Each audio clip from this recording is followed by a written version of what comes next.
Hey guys, what's up? It's Meg, and I'm gonna try not to edit this video as much as I would in one of my normal videos that I'd post on this channel. I just want it to be more of a chill, sit down kind of chat with you guys. I was just, sitting at my house, and I'm by myself right now. And I started thinking, and I needed to make a video like this for my channel. For myself, and I mean, if any of you guys actually care about what's happening in my life, here's the video. My life. Life isn't fair. At all. Life isn't fair. And it makes that apparent a lot. And it likes to remind you that life isn't fair. It's really easy to put up this false image on social media like Snapchat, Instagram, Twitter, Facebook, even YouTube. Well, a lot on YouTube. You can put up a fake image on YouTube. And I know my stuff that I put up probably may seem not a perfect life, but it looks like, I'm having a really good time. And, I mean, don't get me wrong, I probably am, but, you don't know the whole story of what happened. I want to make this video for people who maybe have gone through a similar experience, and to, share my experience and tell you guys that you're not alone. And if you ever feel alone, you're not, because people are going through similar stuff that I have gone through this summer and basically the whole year. I guess I'll get into the video. On May 18th, 2019, my mom passed away.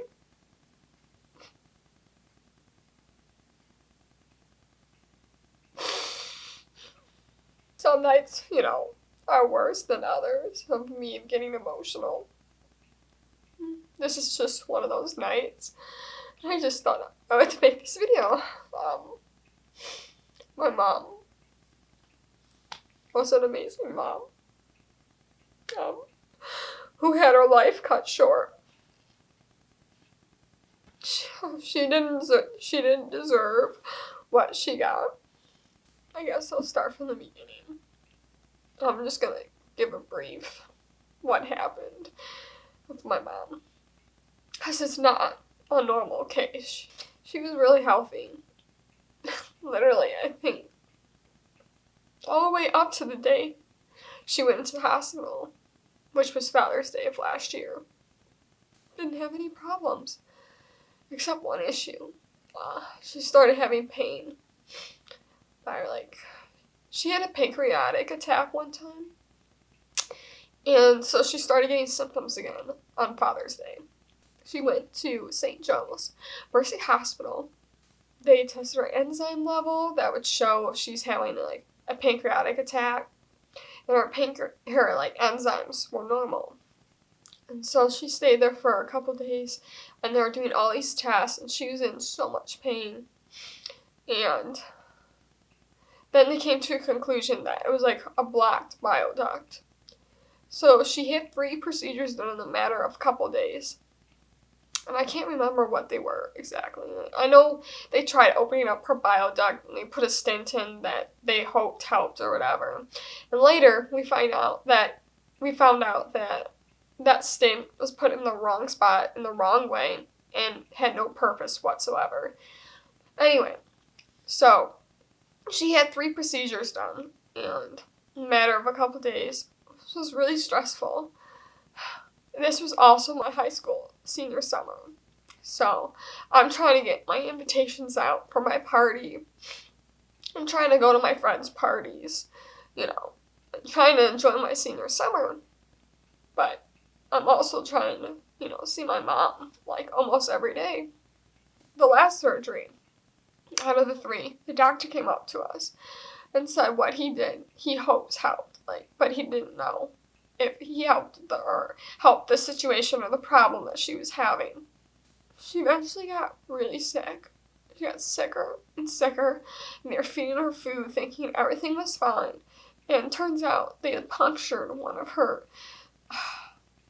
intestines or whatever when they did one of those procedures. And so when she was getting fed food for almost a month straight, it was just leaking all over her body, her bile in her body. She had to be intubated a couple days before her birthday, which her birthday's July 3rd. Basically where they shove an oxygen tube down your throat because you're too weak to breathe on your own. They eventually told us that it was it, and they can't do anything else. And she's just gonna probably die. That was July 13th or something. And my dad wouldn't take no for an answer. And said, no, it's not the end. And rushed her to U of M hospital. U of M fixed, or tried to fix, what St. Joe's Mercy Hospital fucked up. Majorly. They didn't know what they were doing. So, she was at U of M for a while. Keep in mind, she hasn't been home this whole time. She was in ICU or surgical ICU. She was never in a normal hospital. She needed care. She needed one nurse for her room. She had procedures and surgeries and procedures and surgeries back to back to back. And keep in mind, I had to cancel my grad party, so I never had a grad party. I had to go to Grand Valley, go to college. So I was away from my home, far away. It's not a couple, maybe 15 minutes or a half hour drive to my house or the hospital. It was a long drive. So I had to stay at Grand Valley most of the time, unless it was urgent. A couple times I had to leave and skip my classes because my mom was being intubated or she couldn't stop throwing up and they didn't know how it was going to end. So I had to drive to U of M. Over the whole hospital experience, I can't even count how many times she was intubated and put on life support. During probably, I would say winter, December, she was doing better. We thought it was going to end, have an happy. We thought it was going to be a happy ending. Decided to move her to a rehab facility, which was maybe 5 minutes away from the U of M hospital. And so she was at the rehab facility for a couple weeks. And she was so proud of herself because at this time she couldn't stand. She couldn't feel things. If you touched her foot, she couldn't feel it. She was so damaged from laying there on the bed and couldn't walk. They were trying to get her to sit up on her own without her blood pressure dropping to the point where she felt like she had a faint. Things took a turn. And it got worse and she had to go to the hospital, rush to the hospital. She couldn't stop throwing up. They tried intubating her. And they got it in. She was intubated. And then that night, when I got to the hospital, they said it was it. Probably. There was a time frame where she could have a surgery.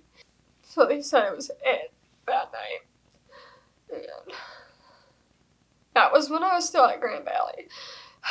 I rushed to the hospital so quick. It was the worst thing ever. And I couldn't say anything to her because she was on life support. She was out.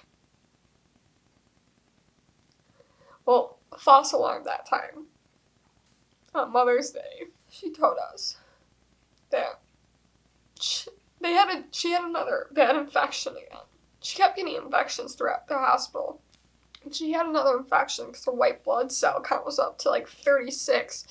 Normally it's supposed to be below 10 for normal people. They wanted to draw her blood.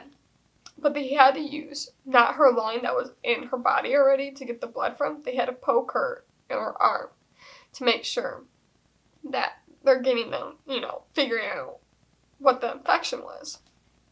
She told them that she doesn't want to be poked anymore. She said, you can take my blood out of my line that's already there. If you can't do that, then I don't want to be poked. And at this point, her kidneys died. So she was on all-day dialysis because that one time when she almost died, her organs were shutting down. She was multi-organ. She had multi-organ failure. And so her liver was dying. Her kidneys basically were useless. So now she was on dialysis. Her liver was not functioning well, and she has an infection. And she couldn't even sit up from her bed anymore without feeling like she had to pass out or faint. So on Mother's Day, she told us that she's done. She really tried. And she did try. She really put up a fight. They said that it was unheard of that she lasted this long. And on May 17th, they took her off of dialysis. And without being on dialysis, her kidneys wouldn't work.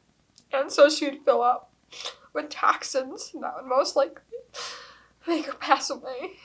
On May 18th at 5:30 a.m. She passed away.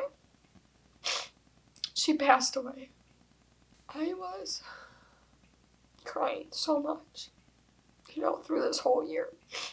And I saw her when she passed away. Couldn't even cry anymore. I was done crying. I kept waiting for her to open her eyes. It just didn't feel real. I just want to say that how you know that my life isn't perfect. If you're dealing with something similar that I've dealt with, about this, that you're not alone. It's normal to kind of be blank and not feel anything during that. Because I'm going to be honest, when my mom passed away, I cried. But not like I'm crying now. It's just, it hit me later. I just didn't think it was real. She wasn't home for almost a year. She never came home that one time. She was always at the hospital, or she was at rehab for maybe a couple weeks. She never came home. I didn't have a mom for the house when I came home from Grand Valley. So when she passed away, it felt like she was still at the hospital. It definitely hit me later. I'll never, obviously, ever forget my mom. She will always have a little piece of my heart. And I'll never forget the memories that we shared. There might be things that, there's been things that I've came across that remind me of her. I felt really happy. Or sometimes it made me tear up a little bit. And that's normal. Like I said, I want to make this video for people who are going through something similar to me. Or for people who think everyone's lives are perfect on social media or what you see through a video or the camera. And sometimes they're not. Thank you for watching this video, if you made it to the end. I know this was kind of a roller coaster, watching this video. And that's how I felt when I was living my life the past year. And I appreciate the support on my channel, even though it's not that big, but I do appreciate my subscribers. I'll be back with another video. Bye.